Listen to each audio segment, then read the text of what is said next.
My name is Edward O'Day, and today I'll be presenting my computer graphics final project. For my project, I created a minigame where the user controls a ship and is required to move around a three-dimensional scene. The goal of the game is to reach one of 4 golden pyramids that are located around the edges of the map.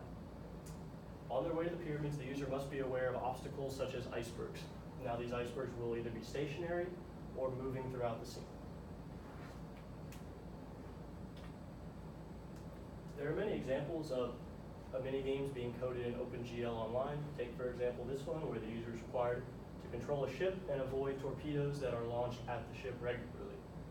Now, a lot of the games that I found online had more complex features, such as animations when the ship is destroyed, this user interface up here, and other complex interactions between the ship and its environment. If I had more time to further this project, I would definitely include more animation, such as when running into an iceberg, either the iceberg gets destroyed or the ship will actually get destroyed.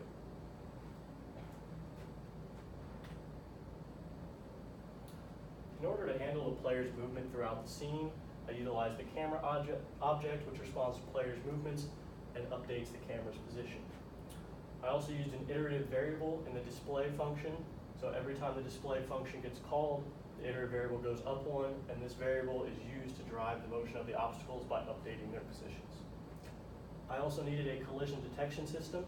This system utilized vector dot products between the camera's position and the current locations of the moving obstacles. It will determine whether or not the ship has crashed and update the game accordingly. I created a symmetrical pattern of icebergs. I did this in order to make the starting direction arbitrary, because the user is not really provided with any input or information of where they need to go to begin the game. The skybox is utilized to provide the surrounding scenery, except for the floor that's covered by the ocean object, which we'll get to later. I utilized soil to load images as 2D textures.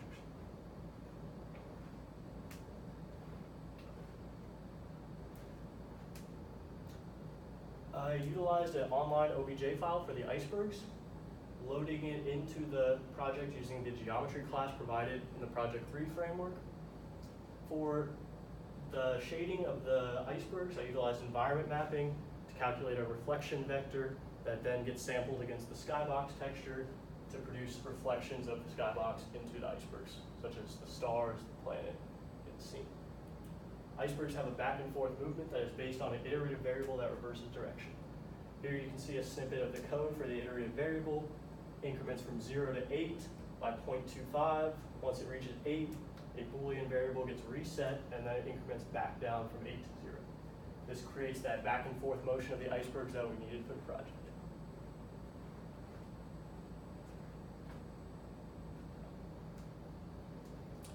For the pyramids, I applied a 2D texture from the image. Now, since it's in 3D, I merely utilized the XZ coordinates to get the texture coordinates for the fragment shape. This is not created from an OBJ file. This was created from a simple vertex array object, and it does not move throughout the scene.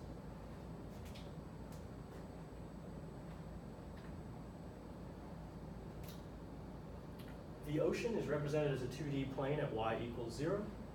Also utilizes 2D texture mapping. Now, since the ocean is so large, I didn't want one image to spread out across the entire thing, thus decreasing the resolution. So I used a repeat texture, where the texture will repeat in certain squares across the entire thing. This helps improve the local resolution when looking at the ocean. We also use mip mapping on the ocean, because as you look farther, there's going to be less pixels to sample from the image. So we needed mip mapping to prevent artifacts on faraway pixels and render them correctly. For the mip mapping, we use bilinear filtering that interpolates between the 4 surrounding pixels to produce the final color. The skybox again surrounds the environment and is used for the environment mapping to icebergs.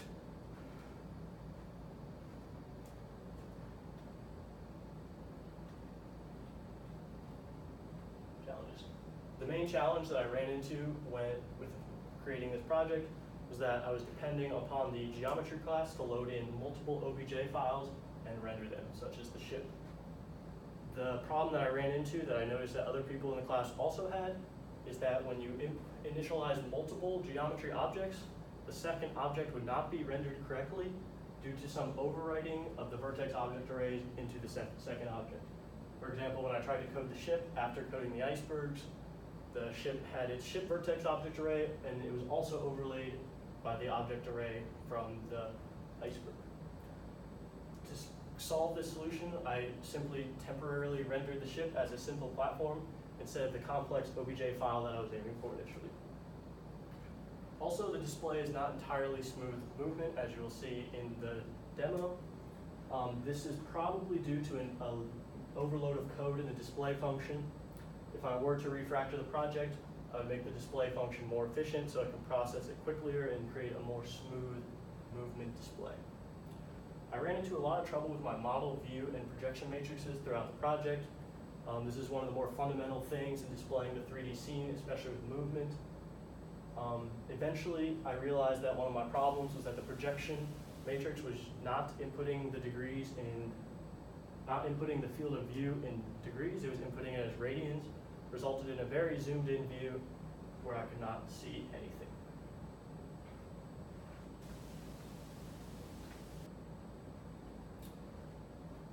Again, if I were to continue working on this project, I would create a custom OBJ file loader to insert and draw the ship in the scene. I would also include more advanced interaction and animation, such as intelligent obstacles. For example, those torpedoes that were in the prior example I showed, I could create a shark that tracks the object or icebergs that move toward the user as they move. I could also create something that allows the user to remove obstacles, such as a gun or ramming into them, and collision animation. So if I were to have the user destroy obstacles, I would code some animation that shows the iceberg splitting apart on collision. Also, a mini UI is something that really interests me. I think a map of ship and obstacle locations would be key to this game. Otherwise, the user can fall into a trap where they wander around the scene aimlessly. I could also include in this UI ship speed, time played, and other such variables. Here are my references for the Skybox and Iceberg files that I pulled from online. I also heavily relied on learnopengl.com and some other OpenGL tutoring websites to create the project.